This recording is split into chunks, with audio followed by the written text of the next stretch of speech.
You're a small business owner, which means that at some point in time, you're going to be creating social media graphics, ordering brochures, business cards, and even having people help you create ads to promote your business. And you're going to want some level of consistency across the board when it comes to each one of those, especially when it comes to your brand colors. I mean, after all, there's a reason that Coca-Cola has been using the same Coke red color since the late 1800s. And yes, this color is literally called Coke red. You'll see it consistently across ads, packaging, or even on their vending machines. And that is all thanks to the 4 color models: PMS, CMYK, RGB, and hex codes. And here's the thing. As a small business owner, you need to know what each one of those acronyms stands for, what they are, when to use them, and even better yet, you need to know what your very own PMS, CMYK, RGB, and hex code numbers are for each one of your brand colors. Keep watching and I'll cover all of that, plus provide you with some free resources on the off chance that you don't have one or maybe a few of those numbers. So if you don't have your CMYK number for any particular brand color of yours, or perhaps you don't know what your hex code number is, I'll give you some free resources that you can actually go and convert those easily to see what they are.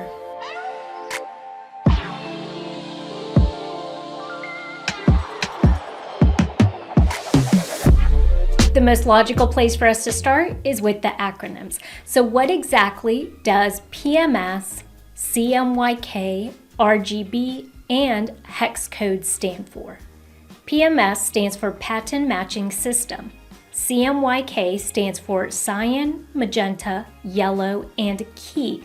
Key is also known as black. RGB stands for red, green, and blue. And hex codes stands for hexadecimal code. Now, in order to best understand when to use these, we need to recognize that colors appear different to us depending on where we're viewing them. Say for example, we're looking at this bright pink here on my laptop. Notice how vibrant it is. Now, I'm gonna print this same color out on my home printer, and we're gonna see just how vibrant it looks on paper. Notice how it just doesn't pop the same on paper. That's because the screen is creating some type of illumination. So it's creating that extra vibrancy in the color that you simply don't get whenever you have printed material. The idea behind having a PMS, CMYK, RGB, and hex code number is to create some consistency and to best match or best represent the same color across all platforms, no matter where you're viewing it or seeing it at. So the idea being that if I see the same brand color on a billboard or on a brochure, it should look the same as when I pull up the website. And so ideally for each one of your brand colors, let's say you have 3 different brand colors, you want to identify each one of these numbers, combinations, or codes. Speaking of numbers, combinations, and codes, let's go ahead and take a look at each one of these individually and talk about what exactly they are representing and the way that you share this information with whoever you're working with, right? So how would you send your CMYK number to a printer? Or how would you share your RGB or hex code number with a website designer if they're asking for it? The easiest way to remember the differences between these color models is to remember that they are essentially divided into 2 categories: printing and on-screen. Now, under the printing, you're gonna have 2 of them. You're gonna have PMS and CMYK. So anytime you need something professionally printed, whether that is a banner, a brochure, even if you're ordering, like let's say a branded tablecloth for a table display, you're gonna need to know one of these 2 numbers. And there is a difference on which is typically preferred, but we'll get into that here in a little bit. Now, for the other category over here on screen, the other 2 are going to appear. So it's going to be the RGB and the hex code numbers. Now, examples for when you would be sharing this type of information is typically, let's say, a digital ad company, and they're going to do some digital ad displays for you on a particular website. They're going to probably want your RGB or hex code number to be able to create that banner ad to look the same as your branded colors. Or if you're working with a website developer, they're going to ask likely what your hex code numbers are to make sure that your website is then consistent with your branding. Let's dive a little further into each one of these, starting with PMS. Now, PMS stands apart from the other three because it is the only one that is referring to a very specific patented and standardized color inks set. You notice when we broke down the acronym, patent matching system had an R around it, right? So it's a copyright.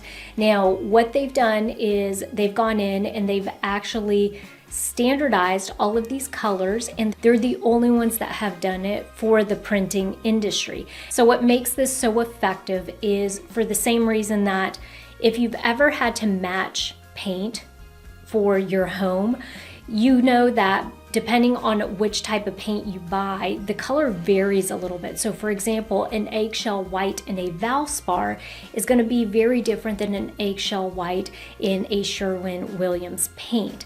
And so having a PMS, having just one company that has standardized all this makes it really easy, because you know that when you're referring to that particular number, everybody is referring to the same color. There are no shades of it or variations. It is the same color across the board. Attributes of PMS. It assigns a unique number to each color, making it easier to ensure color accuracy across different materials and printing processes. It's ideal to use on stationery, offset printing, and also with 1 or 2 color jobs. CMYK. So essentially what CMYK is telling you is it's giving you the percentages of variations for each one of the colors that's associated within the CMYK spectrum. So cyan, magenta, yellow, and black. It's telling you what percentages of each you need in order to create this particular color. So the way I like to remember this one is that whenever you're printing something off at home in your home printer, you have the color cartridges that each have an indication of C, M, Y, and K, right? So it contains cyan, magenta, yellow, and black. And so just like the printer, when you're printing off a certain color, like the pink we had before, it's telling it exactly how much of each one of those colors to use to create that pink. Attributes of CMYK. It assigns 4 unique numbers so that you know exactly how much cyan, magenta, yellow, and black is in that specific color. And CMYK is suitable for printed materials like brochures, business cards, posters, and magazines. RGB. This one works very differently because remember, it is very specific to on screen. And so what it does is it tells you the varying intensities of each one of these 3 colors that you need in order to illuminate or for this color to appear on the screen a certain way. For example, how intense does the red, the green, and the blue have to be in order for you to get that bright pink that we were referring to earlier. And that is so that it can display the same across all electronic displays, whether that be television, mobile device, or computer laptop. Attributes of RGB. It assigns 3 unique numbers so that you know exactly how much red, green, blue is in that specific color. RGB is suitable for digital media like websites, social media graphics, email newsletters, and presentations.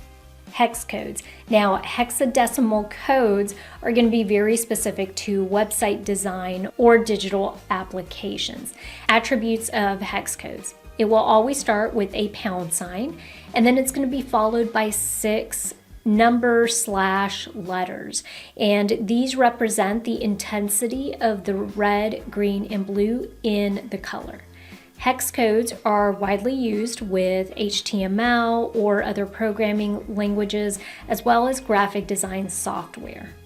Understanding the differences between each one of these is going to really help you solidify your branding, because it's going to ensure that these colors are going to appear the same across any platform that the person on the other end is viewing them or seeing them at. Now, as it relates to you and your business, you may have one of these, you may have all 4 of these, and if you do, a big congratulations. But if you don't, if you have none of them, or if you're missing a few, don't worry, we're actually going to put up here on the screen some resources. Hey, if you're an SOB, small-owned business, then stick around and watch this next video right here. Also, don't forget to go to this website right here where you can find all of our programs, resources, and digital downloads that we have available for you today.